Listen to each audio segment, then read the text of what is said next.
A 48-year-old black CEO walked into her own luxury hotel and was told, "We're full.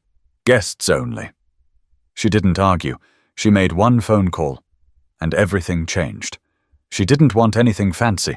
No welcome party, no red carpet. Just a key, a warm bed, and a night to reset before a board meeting she hadn't planned on attending in person. But when Vanessa Claiborne stepped through the revolving glass doors of the Oakmark Grand Hotel in Des Moines, Iowa, nothing went as expected. She walked in with the kind of quiet confidence that didn't need attention. Her soft loafers didn't click, her tailored slacks weren't flashy, and her blouse, a dusty blue silk, was clean but plain. A canvas duffel hung off her shoulder. No assistant, no entourage. She looked like any guest, or maybe someone trying to be one.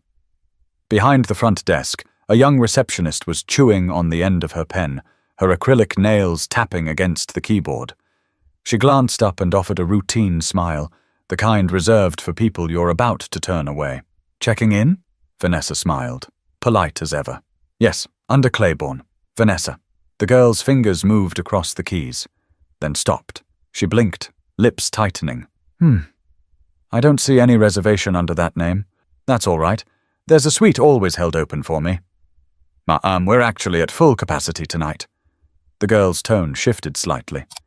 "You'd need to have a confirmed booking to stay here, for guests only." Vanessa's smile didn't drop, but the weight in the room shifted.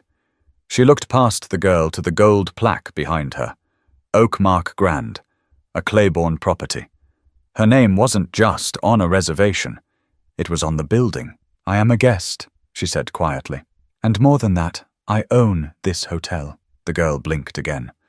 For a second, she looked stunned, like Vanessa had just told her she was the Queen of England. Then her lips curled into a skeptical smirk. "You own the Oakmark?" Vanessa nodded, calm. The girl leaned toward the desk phone. "I'm going to have to call the manager." "Go ahead." Across the lobby, a couple in golf polos looked over. A man sitting near the fireplace tilted his head. Vanessa could feel it. The shift. That familiar weight. The look of someone must be lying, and we think we know who it is. Moments later, a thin man with a crooked tie and a clipboard appeared from a side door. His badge read, "Assistant Manager, Neil Dorrance."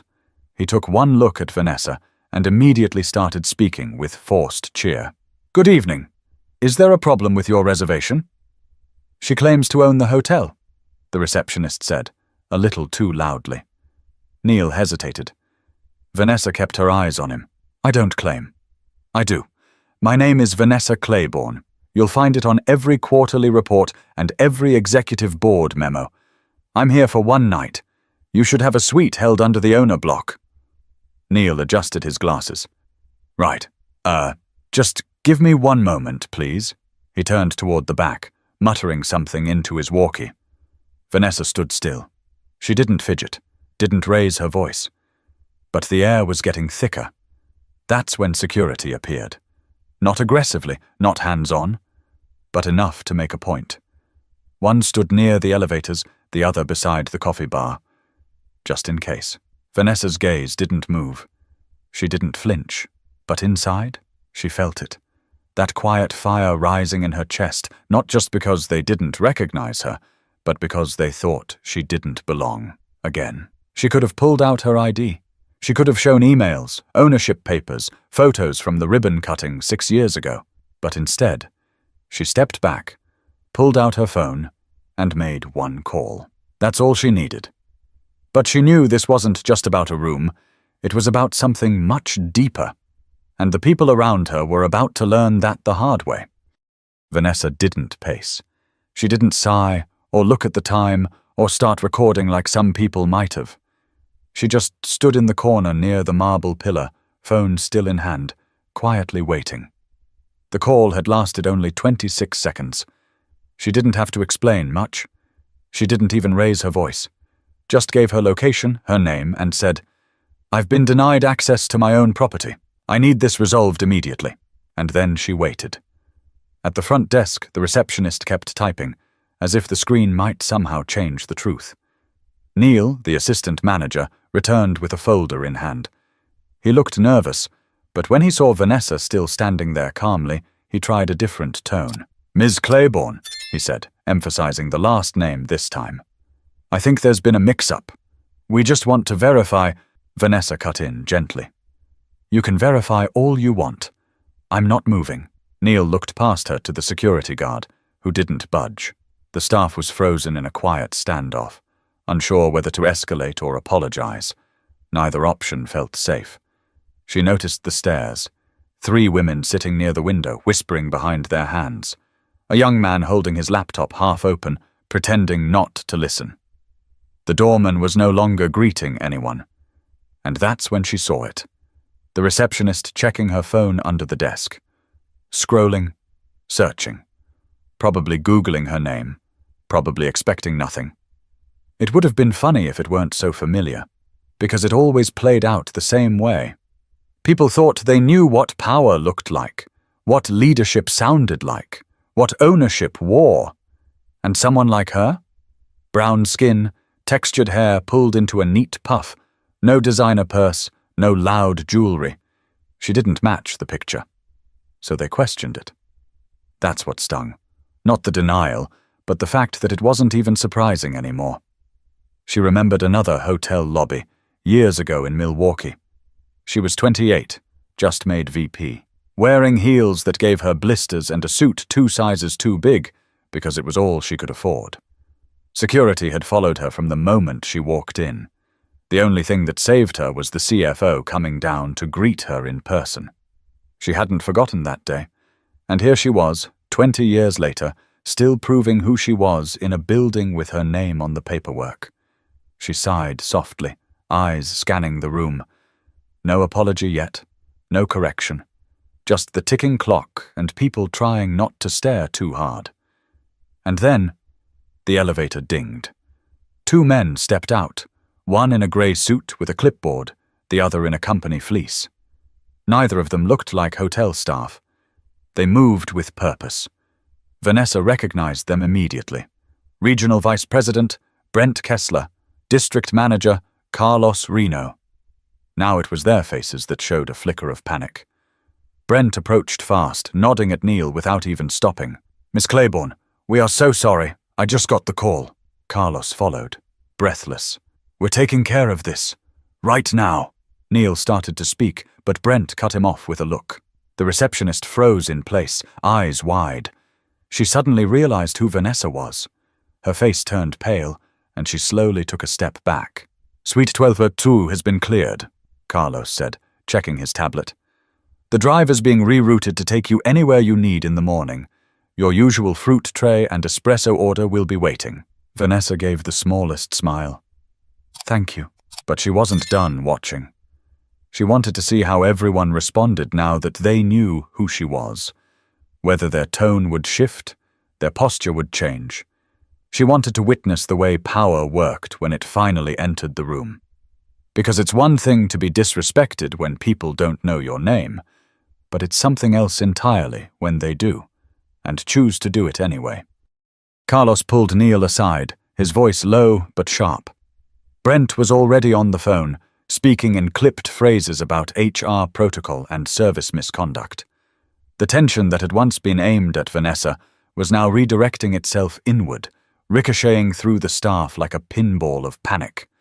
Vanessa didn't gloat. She didn't fold her arms or raise her chin in victory. She simply walked back to the front desk, slow, quiet steps, and placed her phone on the counter.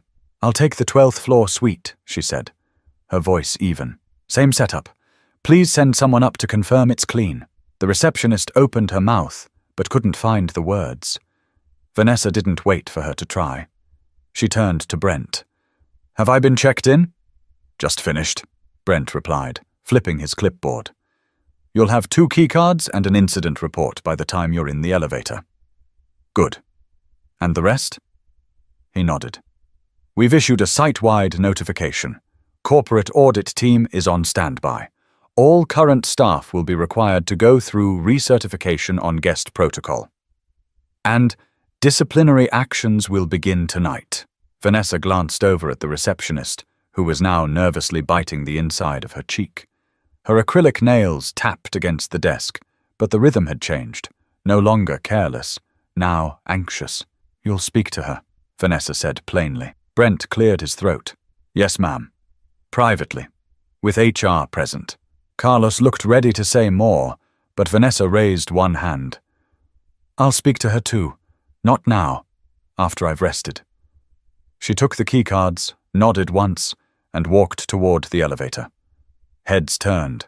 Some guests whispered. Others watched in silence. But no one spoke to her directly. The elevator doors opened. As they closed behind her, Vanessa could still see Neil standing stiff near the front desk, visibly sweating. On the 12th floor, her suite smelled faintly of lemon and eucalyptus. The fruit tray was there, espresso pods neatly stacked beside the machine. A handwritten card with her initials waited on the table, though it had clearly been rushed. She walked through the room slowly, almost like she was inspecting it, not just for cleanliness, but for attitude, for intention, for proof that somewhere, someone still cared about the experience she once built with her bare hands. Because this hotel wasn't just a business, it was her story. She remembered being 33, pitching to a bank in Minnesota that didn't believe she could pull it off. They barely listened, offered brutal loan terms, and practically dared her to succeed. She did. And now, nearly 2 decades later, standing in one of her signature penthouse suites, she was still having to prove it. Her phone buzzed. A message from her assistant. "Everything in motion. Let me know if you want a media statement." Vanessa paused. She could have made this public. Easily. One tweet and it would have been viral. One interview and the headlines would have written themselves. But she wasn't interested in headlines tonight. This wasn't about rage. It wasn't about revenge. It was about respect, and how it was too often tied to assumptions, not reality. She sat on the edge of the bed, hands folded, in silence. Outside, the night was still alive, traffic humming along Grand Avenue, the distant horn of a freight train in the industrial zone. But in the suite, it was still, heavy. Then a knock at the door. Room service. The young man brought in a fresh espresso, a note of apology from the kitchen manager, and an offer to send a massage therapist on the house. Vanessa thanked him softly, then closed the door behind him. She sat back down, took a slow sip of the espresso, then looked toward the window at the faint lights flickering across the city. She could feel a shift beginning, not just in this hotel, but in herself. Something was going to change. At exactly 6:30 a.m., Vanessa Claiborne descended the elevator, this time not as a guest, but as the CEO. Her suit was crisp, deep charcoal with a clean ivory blouse, heels that echoed with every step, and a quiet focus in her eyes that no one dared interrupt. The lobby, just beginning to stir with early checkouts and coffee runs, shifted when she appeared. Staff turned. Conversations paused. Even the barista behind the corner kiosk stopped mid-pour. Brent and Carlos were already waiting near the fireplace, with 3 folders and 2 cups of coffee neither of them had touched. They looked like men who hadn't slept, and probably hadn't. Vanessa nodded slightly and headed straight for the small executive conference room just past the concierge desk. Brent followed. Carlos fell in step behind. Inside the room, seated stiffly, were the assistant manager Neil, the receptionist. Her name tag read Kayla Mendez, and a woman from HR who introduced herself only as Marta from corporate. Her notepad was already open. Vanessa didn't sit. She remained standing at the head of the table, arms folded. No one spoke at first. The silence was dense. Then Vanessa asked quietly, "Would someone like to explain what happened last night? From your perspective." Kayla looked down immediately. Neil cleared his throat but couldn't find a single word. Vanessa waited. Finally, Kayla mumbled, "I just didn't think she was... I didn't expect..." "You didn't expect someone like me to own the building," Vanessa finished for her. Calm. Controlled. Kayla nodded, barely. "Was I rude to you?" Vanessa asked. Kayla shook her head. "No, ma'am." "Did I raise my voice?" "No." "Did I threaten anyone?" Kayla's voice was barely a whisper now. "No," Vanessa took a slow breath and turned slightly toward Marta. I don't need this to be a firing squad, she said, but I do need accountability. Marta nodded. Understood. Carlos chimed in. We're prepared to issue a formal write-up and remove her from front desk rotation until recertification is complete. Neil will be placed on administrative review pending further interviews. Vanessa nodded once, then finally sat down. She turned toward Kayla again. How long have you worked here? 4 months. And in that time, how often have you thought about who built this hotel? Where it came from? Kayla hesitated. I guess I just assumed it was some corporation, a group of investors or something. Vanessa let the moment hang. Do you know how many properties I've built across this country? Kayla shook her head. 17. From Baltimore to Phoenix. Every one of them designed with intention. Luxury made accessible, service made human.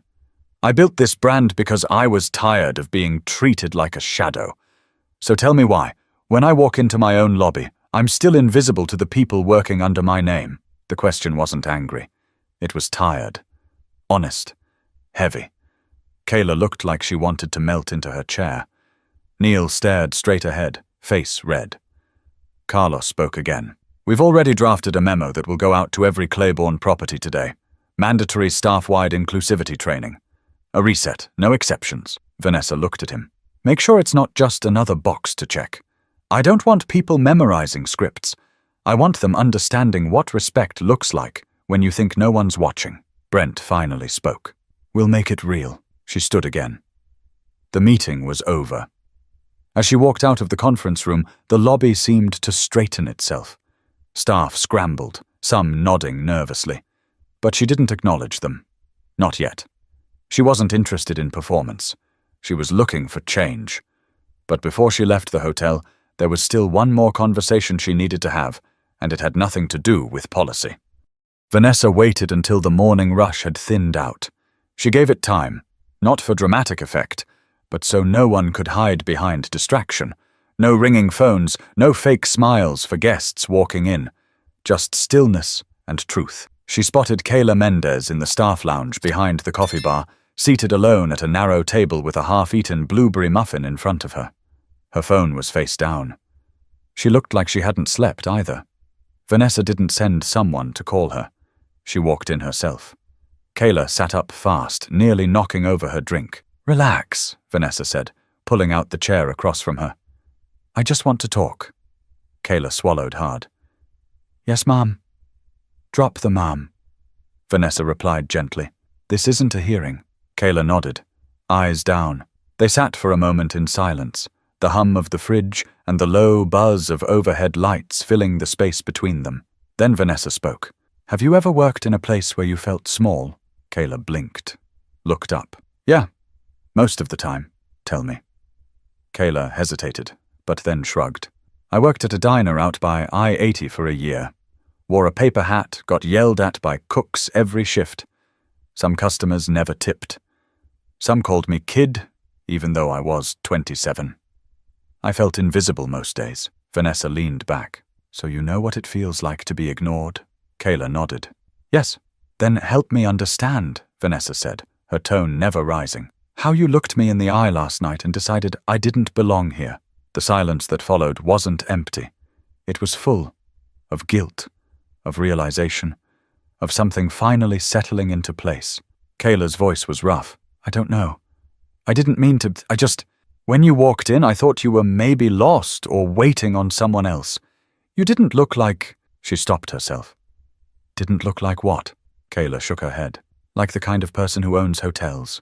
Vanessa didn't flinch. And what does that kind of person look like? Kayla didn't answer. That's the real problem, Vanessa said. People have a picture in their head. Clean cut, probably male, probably older, definitely not me. That picture doesn't just live in your head. It affects decisions. It shapes behavior. I'm sorry, Kayla said quietly. Really? I know that's not enough, but I am. Vanessa nodded slowly. It's a start. But I'm not here for an apology. I came here because I wanted you to see me. Not just as your boss, not as a cautionary tale. As a person. Kayla looked confused. I was you once, Vanessa continued. I started as a receptionist. Got mistaken for a janitor more times than I can count. Had people call me sweetheart and honey, like I wasn't the one keeping the place running. Every time I had to decide whether to fight or let it go. And when I finally got into the boardroom, I told myself I'd build places where people like you could grow. Kayla's eyes were wide now. You really started as a receptionist? Vanessa smiled. In St. Paul, my first boss told me I talked too educated to be on phones and moved me to night audit. That was the beginning. Kayla almost laughed. That's unreal. It shouldn't be, Vanessa said. It should be normal. She stood up. I don't need you to be perfect, but I do need you to be aware. Every guest who walks through that door, old, young, dressed up or not, deserves dignity. Start there, and you'll never have to recover from moments like last night again. Kayla stood too. Thank you for talking to me. I mean that. Vanessa nodded once and left her standing there. But as she walked back through the lounge door, something in her felt lighter, because the message had finally landed where it needed to. By mid-morning, the rhythm of the Oakmark Grand had returned, at least on the surface. Guests wheeled their bags across polished tile. Coffee cups clinked gently at the bar. A small family asked about nearby zoos. The world moved on, like it always does. But inside the management office, it was different. Brent stood by the window, watching the valet rotate cars in front of the main doors. Carlos typed quietly at his laptop, drafting the official internal memo. Marta, the HR lead, reviewed new onboarding modules with a stony focus. And in the center of it all, Vanessa read through a fresh stack of evaluations. Personnel files flagged for review. She wasn't angry. She was exact. I'm not here to punish, she said aloud, scanning one report. I'm here to prevent repetition. Carlos looked up. We're adjusting our interview process for front desk hires, not just for skill, also for empathy. Pattern testing. Bias evaluation. Good, Vanessa replied. She tapped her pen once on the desk. And put me on the rotation. Starting next quarter, I'll show up at random properties, quietly, like I did here. Brent raised an eyebrow. You want to be, what? A secret guest? Not secret, she said, just anonymous, until I'm not. Carlos grinned slightly. That's going to make a lot of people nervous. Good, she said. Let them sit in it. The real version of this job doesn't come with warnings. She stood, slipping the papers into a folder. Have the new training go live by next Friday.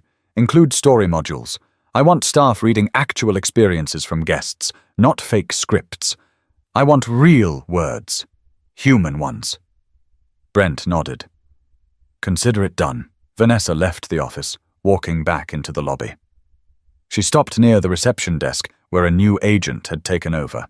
He smiled immediately, respectfully, like someone who understood she wasn't just another suit walking by. She returned the nod, then looked around.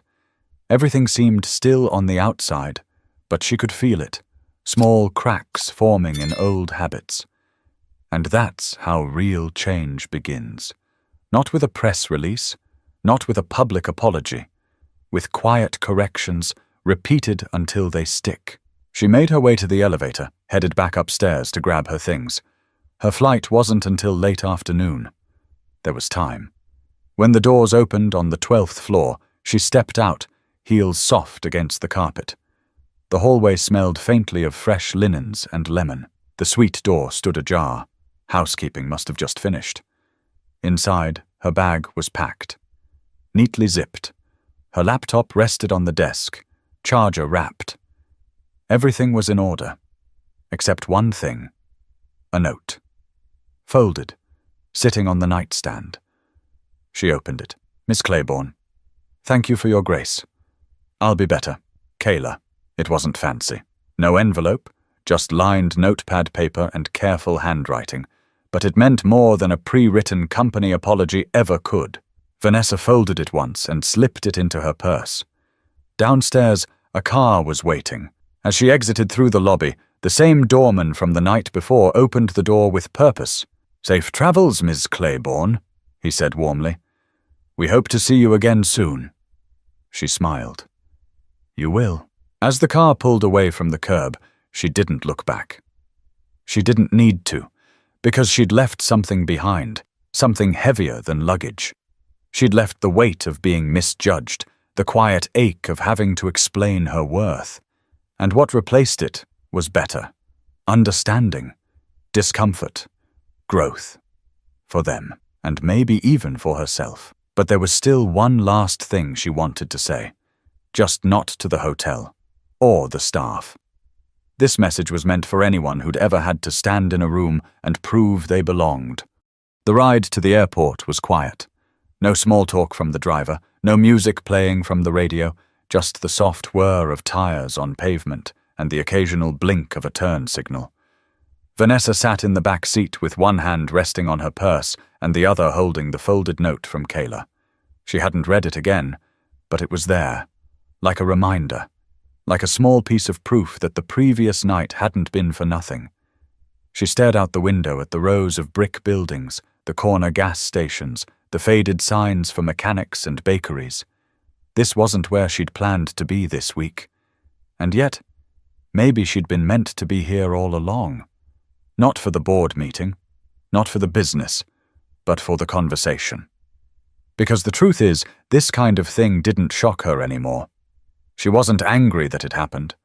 She was tired that it kept happening. Tired of how often worth gets measured by assumptions. Tired of how fast people sort you into categories without asking a single question. Tired of being made to explain things she should never have to say aloud. Yes, this is mine. Yes, I built it. Yes, I deserve to be here. And yet, she wasn't bitter. That's the part people don't understand. Vanessa didn't carry bitterness. She carried memory. And memory could be powerful if you used it right. As the airport signs came into view, she thought about her younger self again. That girl working night shifts in cheap flats and stiff uniforms. No makeup, no recognition. Just drive. Just the belief that someday she'd build something no one could take from her. She had done that. But buildings weren't enough. Because even with 17 properties and a team of executives reporting to her, people still looked at her and saw something else, something less. So what do you do when the world refuses to see you? You make sure you see yourself, clearly, without apology. And then you walk in anyway. You hold your ground, you speak plainly, you don't beg for permission, you act like the door was always yours. Vanessa stepped out of the car, grabbed her bag, and nodded at the driver. No more words needed. Inside the terminal, people hurried around her with their coffee cups and roller bags. Tea announcements echoed through the ceiling speakers.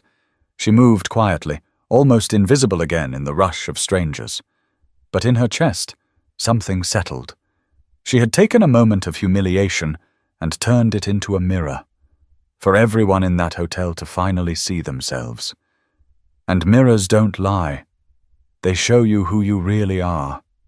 She hoped Kayla would grow from it. She hoped Neil would learn. She hoped Carlos and Brent would follow through on every promise made in that office. But if they didn't, she'd still be standing. She always had been. Because dignity wasn't something anyone gave her.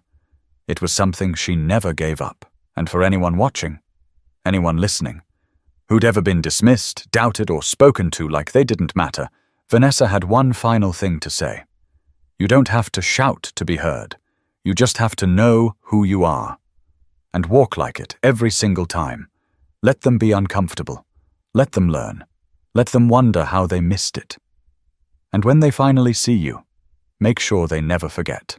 If this story made you pause, reflect, or feel something deep in your chest, share it. Leave a comment, and don't forget to subscribe for more stories that speak to truth, power, and the people who refuse to be ignored.